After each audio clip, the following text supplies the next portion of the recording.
نحمده ونصلی علی رسولہ الکریم اما بعد۔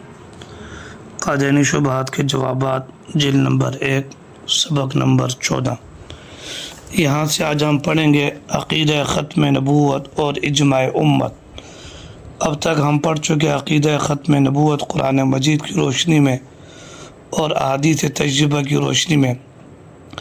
اب یہاں سے ادلہ اربعہ میں سے جو اصل الاصول ہے وہ ہے اجماع امت۔ ادلہ اربعہ 4 ہیں، جو مسئلہ قرآن سے ثابت ہو وہ بھی شریعت ہے، جو حدیث سے ثابت ہو وہ بھی شریعت ہے، اور جو اجماع امت سے ثابت ہو وہ بھی شریعت ہے۔ یہ اجماع امت کی دولت اللہ رب العزت نے اس امت کو جو اجماع کی دولت عطا فرمائی ہے وہ آپ صلی اللہ علیہ وسلم کے آخری نبی ہونے کے صدقے نصیب فرمائی ہے۔ چونکہ باپ کے بعد کوئی نبی آنا نہیں، تو اللہ پاک نے اس امت کو یہ اجماع جیسی دولت عطا فرما دی کہ یہ امت کا مجموعہ، امت محمدیہ کا مجموعہ گویا کہ ایسا ہے جیسے کہ ایک نبی معصوم کا درجہ ہو۔ تو جیسے نبی معصوم ہوتا ہے، غلطی سے پاک ہوتا ہے، تو یہ جو پوری امت ہے تو پوری امت بھی یہ غلطی سے پاک ہوتی ہے۔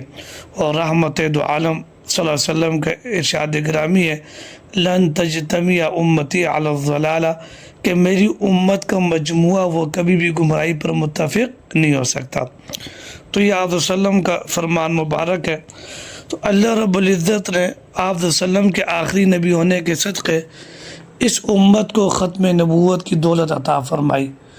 تو امت نے بھی سب سے پہلے جو اجماع کیا تو پھر وہ آپ صلی اللہ علیہ وسلم کی ختم نبوت پر کیا، یعنی امت کو اجماع کی دولت ملی ختم نبوت کے صدقے، اور اس امت نے سب سے پہلے جس مسئلے پر اجماع کیا تو وہ بھی پھر ختم نبوت کے معاملے میں کیا کہ آپ صلی اللہ علیہ وسلم اللہ کے آخری نبی ہیں، آپ کے بعد کوئی نبی پیدا نہیں ہوگا۔ تو پہلی بات تو یہ آ گئی کہ یہ امت کبھی بھی گمراہی پر جمع نہیں ہو سکتی، یہ آپ صلی اللہ علیہ وسلم کی حدیث شریف ہے۔ اور نمبر 2، صاحب توضیح اور مختلف اکابرین علماء یہ بات لکھ چکے ہیں کہ یہ جو کیا نام ہے، جس حکم پر امت محمدیہ کے مجتہدین کا اجتماع ہو جائے تو وہ حکم واجب التعمیل ہوتا ہے۔ تو پہلی بات تو یہ واضح ہوگی۔ اب اجماع میں سے بھی کسی مسئلے پر اگر صحابہ کا اجماع ہو تو گویا کہ صحابہ کے اجماع ایسا ہے کہ جیسا کہ قرآن مجید سے کوئی مسئلہ ثابت ہے، اور اگر صحابہ میں سے بعض کا اس پر اتفاق ہو اور بعض سکوت اختیار کریں تو وہ بھی اجماع صحابہ کا حکم ایسا ہے کہ جیسا کہ کوئی شرعی حکم خبر متواتر سے ثابت ہو۔ تو سب سے اعلیٰ درجہ وہ صحابہ کرام کا اجماع ہے، اس کے بعد پھر تابعین، تبع تابعین کا اجماع، وہ اس کے بعد کا پھر درجہ ہے۔ تو ختم نبوت کے مسئلے پر صحابہ کرام نے سب سے پہلے اجماع کیا، اور وہ مسیلمہ کذاب کے خلاف ہوا۔ مسیلمہ کذاب نے جب نبوت کا دعویٰ کیا تو اپنے ساتھ بہت بڑی جماعت اس کی تیار ہو گئی، لوگ اس کے پیروکار ہو گئے، اور اسی مسیلمہ کذاب بدبخت نے اپنے 2 قاصدین کو آپ صلی اللہ علیہ وسلم کی خدمت میں بھیجا تھا، اور آپ صلی اللہ علیہ وسلم کو یہ پیغام دیا کہ آپ مجھے اپنی نبوت میں شریک کر لیں، میں بھی آپ کی نبوت میں شریک ہوں۔ تو آپ صلی اللہ علیہ وسلم نے ان قاصدین سے پوچھا تھا تم کیا رائے دیتے ہو؟ تو انہوں نے کہا کہ ہم مسیلمہ کذاب کو اس کے دعوے میں سچا مانتے ہیں۔ تو آقا صلی اللہ علیہ وسلم نے ارشاد فرمایا اگر سفیر کا قتل جائز ہوتا تو میں تمہاری گردن اڑا دیتا، لیکن چونکہ تم سفیر ہو اور شریعت کے اندر سفیر کے قتل کی ممانعت کی گئی ہے، اس لیے تم میری تلوار سے بچ گئے ہو۔ تو رحمت دو عالم صلی اللہ علیہ وسلم نے اسی مسیلمہ کذاب کے دعوے کو سن کر صحابہ کرام کی تشکیل فرمائی تھی۔ تو صحابہ کرام نے اس بات پر اجماع کیا، آقا صلی اللہ علیہ وسلم نے سفیر کا قتل جائز قرار دیا۔ اب آگے حدیث میں آتا ہے کہ حضرت عبداللہ بن مسعود رضی اللہ تعالیٰ عنہ وہ ایک مسجد سے گزرے تو دیکھا کہ بنو حنیفہ کے لوگ وہ ایک مسجد میں بیٹھے ہوئے ہیں، تو پتہ چلا کہ یہ وہ لوگ ہیں کہ جو جن سے کوئی غلطی وغیرہ ہوئی تھی۔ تو حضرت عبداللہ بن مسعود رضی اللہ عنہ نے سب کو توبہ کا حکم دیا۔ اس میں عبداللہ بن نواح بھی موجود تھا، یہ مسیلمہ کذاب کے ان 2 قاصدین میں سے ایک قاصد تھا، اور یہ عبداللہ ابن نواح وہ تھا کہ جو مسیلمہ کذاب کے لیے باقاعدہ یہ اذان دیا کرتا تھا، مسیلمہ کذاب کے لیے عبداللہ بن نوا اذان دیا کرتا تھا۔ تو حضرت عبداللہ بن مسعود رضی اللہ عنہ اس کو قتل کا حکم دیا۔ حضرت قرظہ بن کعب رضی اللہ عنہ کو کہا کہ اس کو قتل کر دو۔ کیوں؟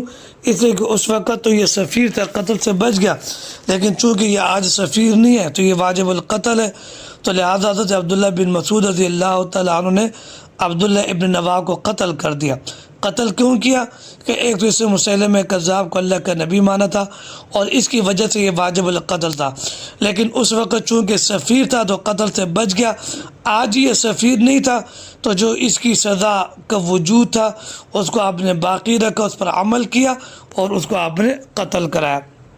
تو یہ بھی اجماع صحابہ میں سے، مسیلمہ کذاب نماز بھی پڑھتا تھا، روزہ بھی رکھتا تھا، سارے اعمال ادا کیا کرتا تھا، باقاعدہ اذان دینے کے لیے عبداللہ ابن نوا کو رکھا ہوا تھا، اقامت کہنے کے لیے حجیر بن عمیر کو رکھا تھا، اور مسیلمہ کذاب نبوت اور رسالت کا اقرار کرتا تھا، نمازیں پڑھتا تھا، لیکن جب اس بدبخت نے یہ جملہ کہا کہ میں بھی آپ صلی اللہ علیہ وسلم کی نبوت میں شریک ہوں، تو پھر صحابہ کرام نے اور حضرت ابوبکر صدیق رضی اللہ عنہ نے اس کو یہ پیغام دیا کہ تم اب اپنے اس دعوے کی وجہ سے تم نے نبوت کا دعویٰ کیا تو اب تم واجب القتل ہو گئے اور تمہارے سارے اعمال پر پانی پھر گئے، ساری نیکیاں ختم ہو گئی۔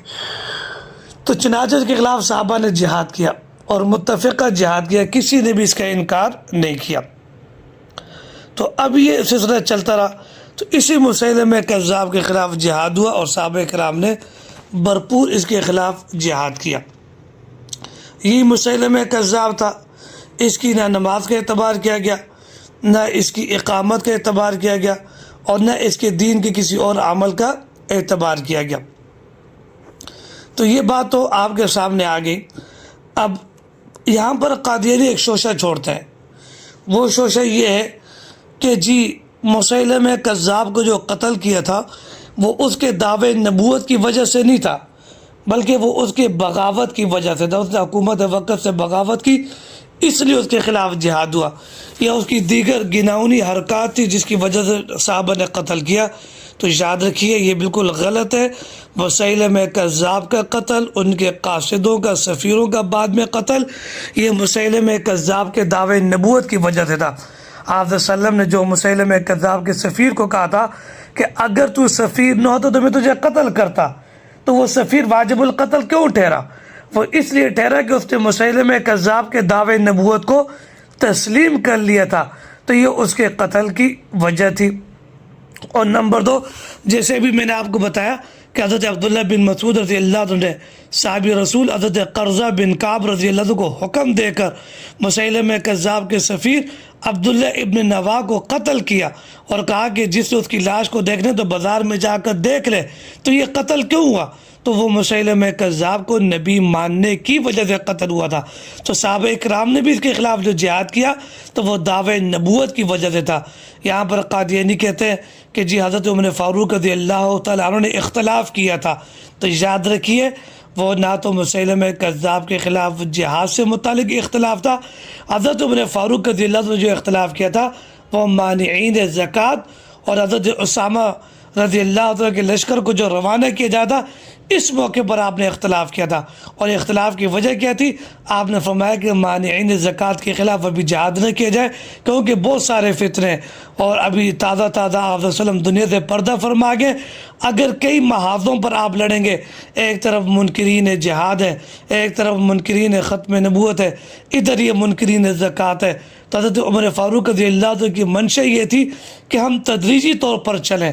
تو آپ نے جو ابتدائی اختلاف کیا تھا تو وہ منکرین زکوٰۃ کے خلاف جہاد سے آپ نے اختلاف کیا تھا، یا حضرت اسامہ رضی اللہ عنہ کے لشکر سے متعلق کہ ان کے امیر بنانے سے متعلق آپ نے اختلاف کیا تھا۔ لیکن جب حضرت ابوبکر صدیق نے دلیل دی کہ یہ مانعین زکوٰۃ اگر ایک رسی بھی نہیں دیتے تھے اس کا انکار کریں گے تو ابوبکر ان کے خلاف جہاد کرے گا، آپ نے جملے کے، تو حضرت عمر فاروق رضی اللہ عنہ کو تسلی مل گئی، جس کی بنیاد پر آپ نے ان کے خلاف جہاد کیا۔ تو یہ جو مسیلمہ کذاب کے خلاف جہاد ہے، اس میں تو کہیں بھی کوئی اختلاف نہیں ہے، سارے متفق تھے۔ یہ قادیانی شوشہ چھوڑتے ہیں۔ تو غرض یہ مسیلمہ کذاب کے خلاف جہاد ہوا۔ یمامہ کے میدان میں مسیلمہ کذاب کے ماننے والے اس جنگ میں ایک قول کے مطابق 1 لاکھ کے قریب تھے۔ 27,000 مسیلمہ کذاب کے ماننے والے جہنم واصل ہوئے۔ 1200 صحابہ کرام و تابعین اس یمامہ کے میدان میں شہید ہوئے۔ تو یہ صحابہ کرام کا اجماع تھا ختم نبوت کے عنوان پر کہ اس طریقے سے انہوں نے عقیدہ ختم نبوت کے لیے قربانی دی۔ تو اسی بات کو مولانا محمد ادریس کاندھوی رحمہ اللہ نے اپنی کتاب مسک الختام فی ختم نبوت سید امام میں لکھا کہ امت محمدیہ میں جو سب سے پہلے اجماع جو ہوا وہ اسی مسئلے پر ہوا کہ مدعی نبوت قتل کیا جائے۔ حضرت علامہ انور شاہ کشمیری رحمہ اللہ فرماتے ہیں کہ سب سے پہلے اجماع جو اس امت میں منعقد ہوا وہ مسیلمہ کذاب کے قتل پر اجماع ہوا۔ تو یہ تمام صحابہ کرام کا امت کا اجماع تھا۔ اب اس پر مختلف اقوال موجود ہیں۔ حضرت مولا علی قاری رحمہ اللہ شرح فقہ اکبر کے اندر فرماتے ہیں دعوی نبوتی بعد نبینا صلی اللہ علیہ وسلم کفر بالاجماع، ہمارے نبی صلی اللہ علیہ وسلم کے بعد نبوت کا دعویٰ کرنا یہ بالاتفاق کفر ہے۔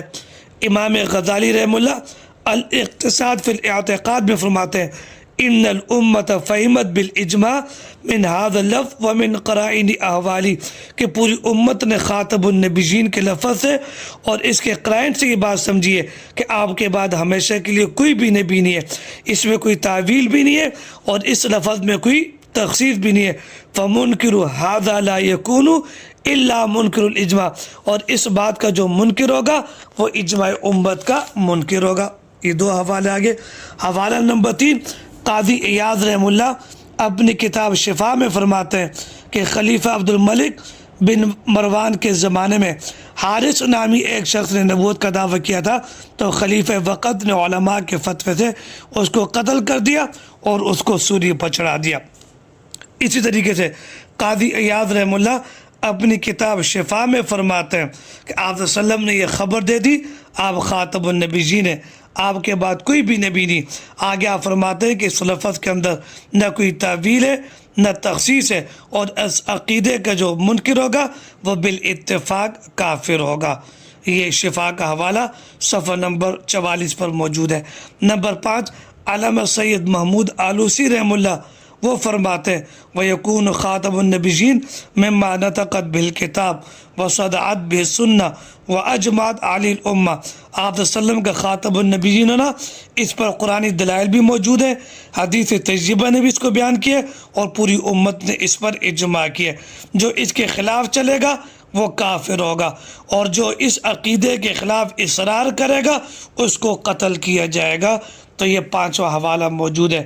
نمبر 6 علامہ ابن حجر رحمہ اللہ اپنے فتاوی میں فرماتے ہیں وَمَنِ اعْتَقَدَ وَحْيًا بعد محمد صلی اللہ علیہ وسلم کفر باجماع المسلمین، کہ جو شخص آپ صلی اللہ علیہ وسلم کے بعد وحی کے نزول کا عقیدہ رکھے گا تمام مسلمانوں کے نزدیک وہ کافر ہو جائے گا۔ اسی طریقے سے نمبر 7 کتاب الفصل فی الملل والنحل کے اندر یہ عقیدہ موجود ہے صح الاجماع علی ان کل من جعد شیئا صح عندنا بالاجماع اندر رسول صلی اللہ علیہ وسلم اتابی فقط کفر، کہ جو شخص کسی چیز کے اجماعی طور پر ثابت ہو جانے سے انکار کرے تو وہ بندہ کافر ہو جائے گا، اس کا اسلام کے ساتھ کوئی تعلق نہیں ہوگا۔ تو یہ ختم نبوت پر اجماع، صحابہ کا اجماع، اس کے دلائل اور پوری امت کے حوالے جات اس بات پر موجود ہے کہ پوری امت کا اجماع ہے کہ آپ صلی اللہ علیہ وسلم کے بعد نبوت کا دعویٰ کرنے والا کافر ہے، جو نبوت کا دعویٰ کرے گا وہ واجب القتل ہوگا۔ اور یمامہ کے میدان میں حضرت ابوبکر صدیق رضی اللہ عنہ نے عملی طور پر یہ ثابت کر کے دکھایا، مسیلمہ کذاب بھی قتل ہوا، اس کے ماننے والے بھی قتل ہوئے۔ تو یہ عقیدہ ختم نبوت سے متعلق صحابہ کرام کا اجماع آپ کے سامنے آ گیا۔ اللہ پاک مجھے آپ کو عمل کی توفیق نصیب فرمائے۔ وما علینا الا البلاغ المبین۔